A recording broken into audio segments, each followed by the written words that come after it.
दोस्तों, मैं हूं नरेंद्र अग्रवाल और आप देख रहे हैं नरेंद्र अग्रवाल यूट्यूब चैनल।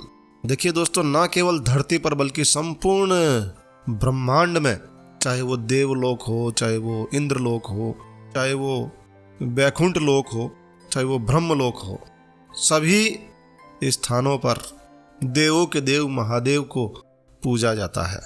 धरती पर आपको सबसे ज्यादा जो मंदिर देखने को मिलेंगे वो शिवालय देखने को मिलेंगे। शिव के लिंगम रूप को शिवलिंग कहा जाता है और इन्हीं शिवलिंग में 12 शिवलिंग अपने आप में अद्वितीय, अद्भुत और चमत्कारी माने जाते हैं, जिन्हें हम ज्योतिर्लिंग कहते हैं।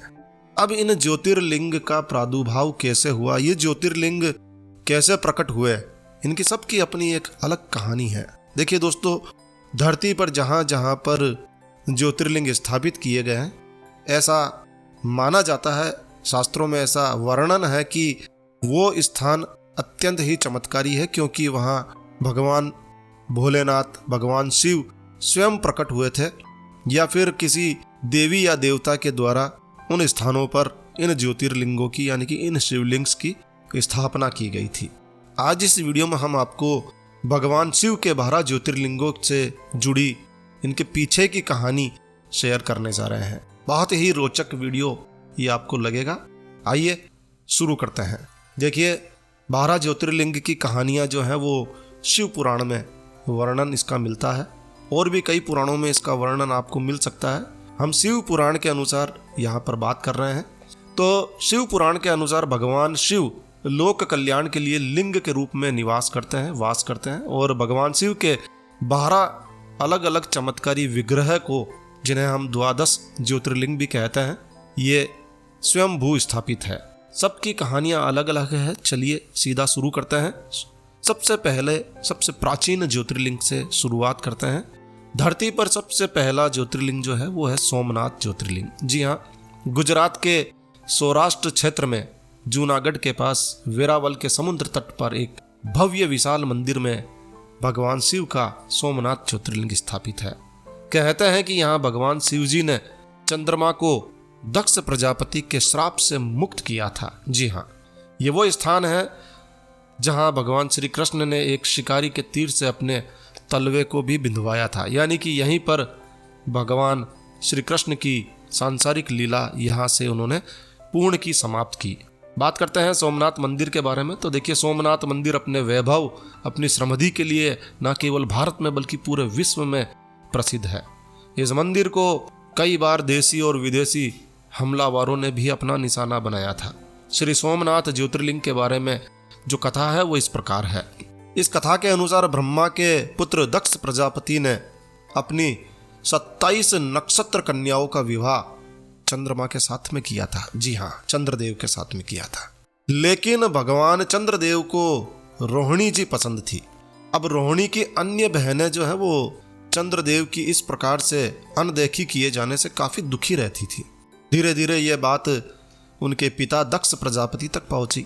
जब दक्ष प्रजापति तक ये बात पहुंची तो उन्होंने चंद्रदेव को बुलाया और उनसे निवेदन किया, उन्हें समझाया कि भाई सभी के साथ समान रूप से व्यवहार करें। लेकिन चंद्रदेव का उनकी बातों का कोई असर नहीं हुआ। तो ऐसी स्थिति में दक्ष प्रजापति नाराज हो गए। नाराज होकर उन्होंने चंद्रदेव को क्षय रोग से ग्रस्त हो जाने का श्राप दे दिया। अब इससे चंद्रदेव का शरीर निरंतर कमजोर होने लगा, घटने लगा।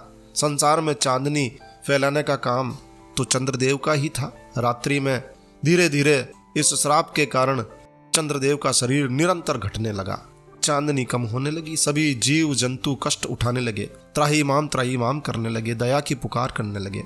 चंद्रदेव ने सभी देवताओं, महर्षियों आदि को अपनी मदद के लिए पुकारा, लेकिन किसी ने कोई उपाय नहीं बताया।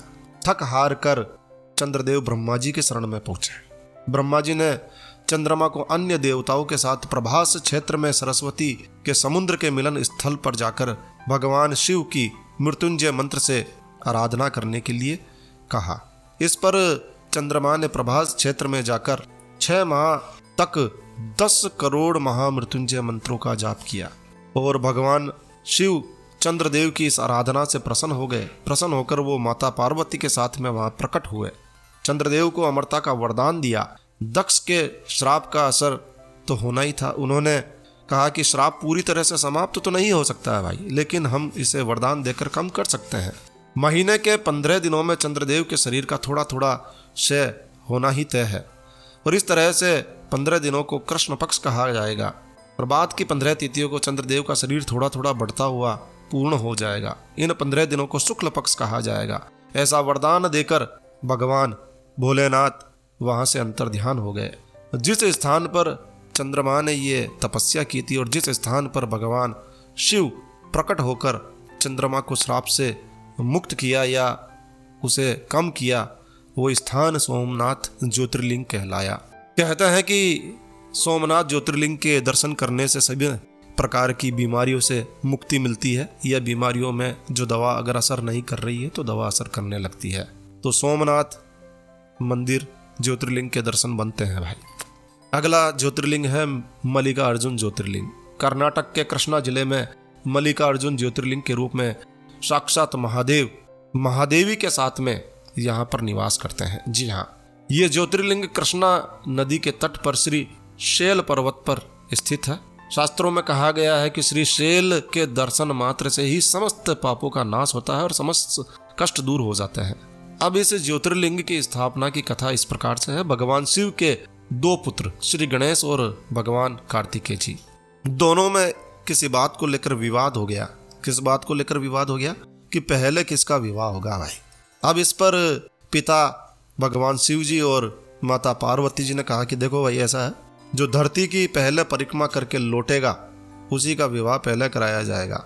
अब इस पर कार्तिकेय जी तो फुर्तीले थे, तुरंत परिक्रमा के लिए निकल गए, तुरंत रॉकेट की तरह शट। लेकिन गणेश जी शरीर में थोड़े मोटे थे और इसलिए वो उतनी फुर्ती से नहीं निकल पाए। उसके लिए उन्होंने एक नया उपाय ढूंढ लिया। शास्त्र कहते हैं कि माता पिता की पूजा धरती की ही परिक्रमा मानी जाती है, उसका वही फल मिलता है जो कि पूरी धरती की परिक्रमा करने से मिलता है। अब इस उपाय को ध्यान में आते ही भगवान श्री गणेश जी ने माता पार्वती और भगवान शिव शंकर को आसन पर बिठाकर उनकी पूजा शुरू की और उन्हीं की परिक्रमा कर ली।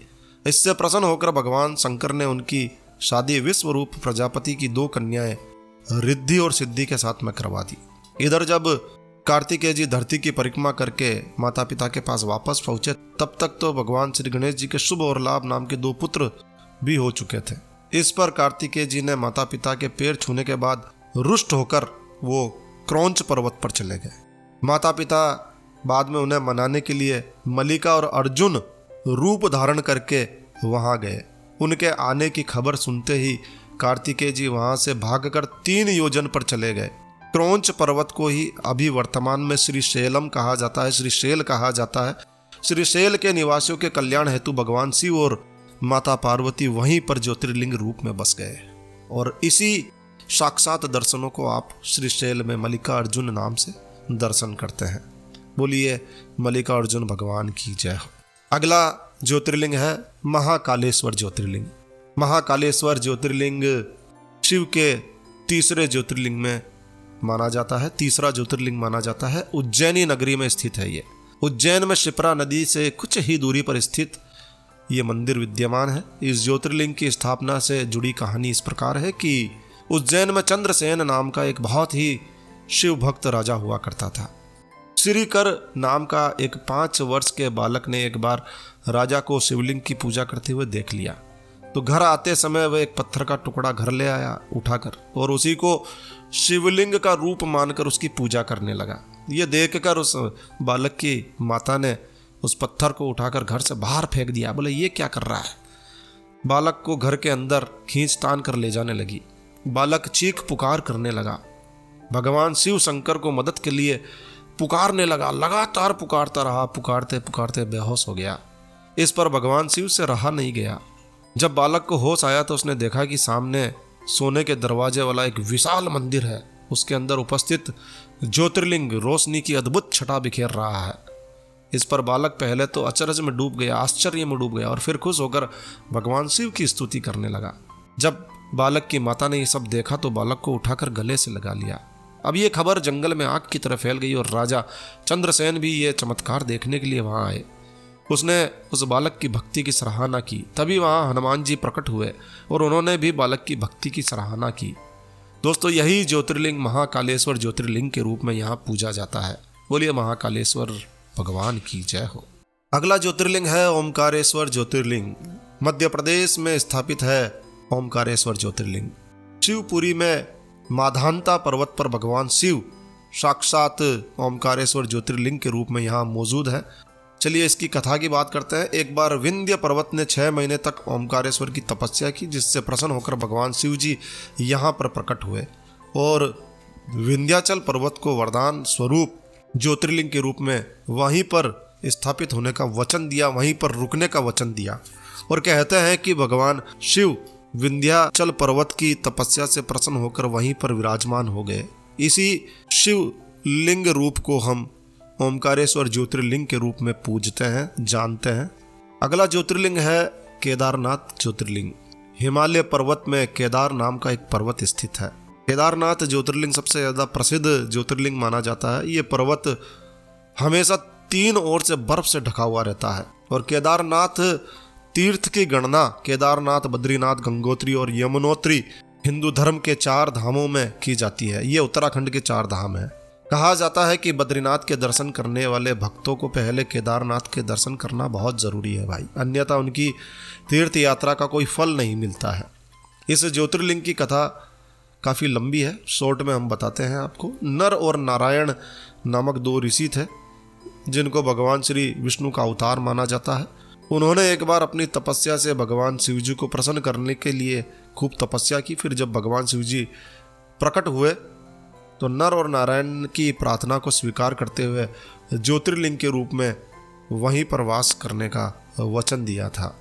इसकी कहानी और भी है जो कि महाभारत काल से भी जुड़ी हुई है। काफ़ी लंबा हो जाएगा वीडियो, इसलिए हम इसी कहानी को इसमें शेयर कर रहे हैं।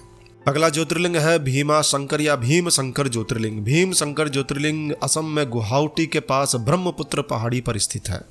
ये ज्योतिर्लिंग काफ़ी चमत्कारी ज्योतिर्लिंग माना जाता है। इसकी कहानी इस प्रकार है। कामरूप देश जो कि असम राज्य में ही स्थित है, कामरूपेश्वर नाम का एक महाप्रतापी और महान शिव भक्त राजा हुआ करता था। एक बार महाराक्षस भीम वहां पर आया और धर्म के उपासकों को पूजा छोड़ने की धमकी देने लगा। और ऐसा करते करते वह शिव भक्ति में लीन उस राजा तक भी पहुंच गया और उसे ललकारने लगा। इस पर राजा ने उसकी ललकार को अनसुनी कर दिया और शिव भक्ति में लीन रहे भीम ने राजा को फिर ललकारा और भगवान शिव जी की निंदा करने लगा, गाली गलौज करने लगा। जब राजा ने देखा कि यार ये तो अपने इष्ट देव महादेव की निंदा कर रहा है, तब राजा ने उसे ऐसा करने से मना किया। तब वो नहीं माना तो राजा ने उस पर तलवार से वार किया। तलवार से वार करने पर राक्षस ने भी राजा पर तलवार से वार किया। अब वो तलवार राजा के बजाय शिवलिंग पर जा लगी। तभी भगवान शिव वहाँ तत्काल प्रकट हुए और उन्होंने महाराक्षस का वध कर डाला। इस पर ऋषियों और मुनियों ने भगवान शिव से वहाँ ज्योतिर्लिंग के रूप में निवास करने की प्रार्थना की। शिव जी मान गए। तभी से उस ज्योतिर्लिंग का नाम भीम शंकर पड़ गया। तो यहाँ आप गुवाहाटी के ब्रह्मपुत्र पहाड़ी पर भीम शंकर ज्योतिर्लिंग जो कि असम में है, इसके दर्शन कर सकते हैं। अगला ज्योतिर्लिंग है विश्वेश्वर ज्योतिर्लिंग। काशी नगरी में काशी विश्वनाथ नाम से भी इसे जाना जाता है। विश्वेश्वर ज्योतिर्लिंग स्थित है। कहा जाता है कि प्रलय काल में भी काशी नगरी का कुछ बिगड़ता नहीं है। भगवान शिव जी ने इसे अपने त्रिशूल पर धारण किया हुआ है और फिर सृष्टि की शुरुआत होने पर इसे वो नीचे उतार देते हैं। तो ये एक लंबी कहानी है। कहते हैं कि काशी नगरी भगवान शिव के त्रिशूल पर स्थापित है। इसी स्थल पर भगवान श्री विष्णु जी ने सृष्टि प्रदान करने की कामना को लेकर भगवान शिव को प्रसन्न करने के लिए घोर तपस्या की थी। इस दौरान भगवान विष्णु जी ने अपने नाभि से कमल पर बैठे ब्रह्मा जी को प्रकट किया था, जिससे सारे संसार की रचना हुई। कहा जाता है कि यहाँ प्राण त्याग करने यानी कि काशी में प्राण त्याग करने वालों के कान में भगवान शिव जी तारक मंत्र का उपदेश देते हैं, जिससे वो प्राणी मोक्ष को प्राप्त कर जाता है। काशी में यह ज्योतिर्लिंग विश्वनाथ मंदिर के रूप में यहाँ पर पूरे विश्व में प्रसिद्ध है। काशी विश्वनाथ, जी हाँ। अगला ज्योतिर्लिंग है त्र्यंबकेश्वर ज्योतिर्लिंग। महाराष्ट्र के नासिक में त्र्यंबकेश्वर ज्योतिर्लिंग स्थित है। यहाँ एक नहीं 3 छोटे छोटे लिंग यहाँ आपको दर्शन होते हैं, जिसमें ब्रह्मा, विष्णु और महेश तीनों ही देवों का प्रतीक इसे माना जाता है।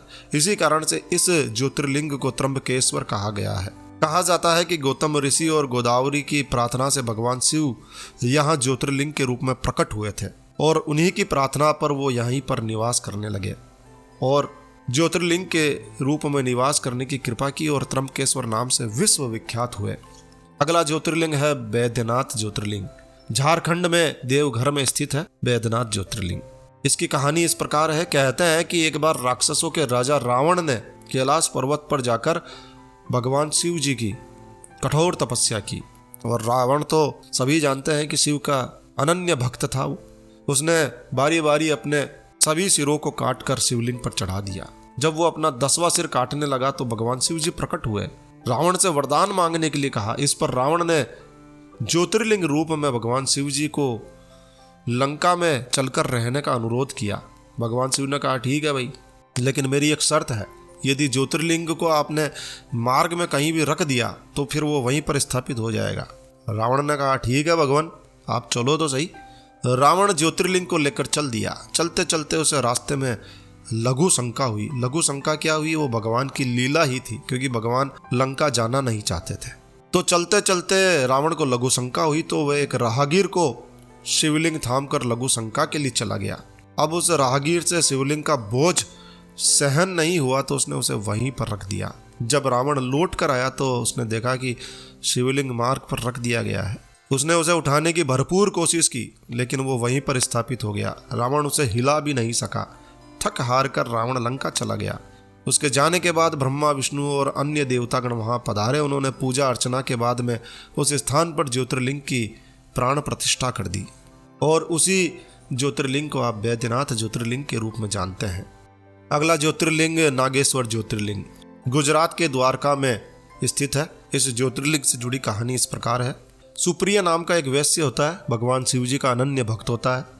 एक बार वो नौका पर सवार होकर कहीं जा रहा होता है तो दारुक नाम का राक्षस एक होता है जो उस पर आक्रमण कर देता है। सुप्रिय और उसके साथी यात्रियों को पकड़कर वो अपने देश ले जाता है, अपनी पुरी में ले जाता है और जेल में बंद कर देता है। सुप्रिय जेल में भी शिव भक्ति में ही लीन रहता है।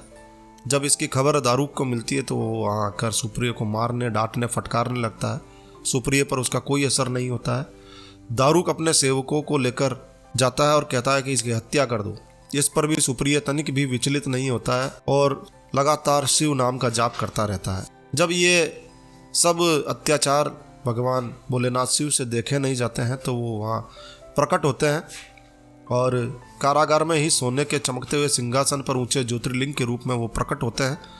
भगवान शिव सुप्रिय को अपना पाशुपात नामक अचूक अस्त्र देते हैं और अस्त्र देकर, दर्शन देकर अंतर्ध्यान हो जाते हैं। सुप्रिय उस पाशुपात अस्त्र से राक्षस का वध कर देते हैं और फिर शिव धाम को चले जाते हैं।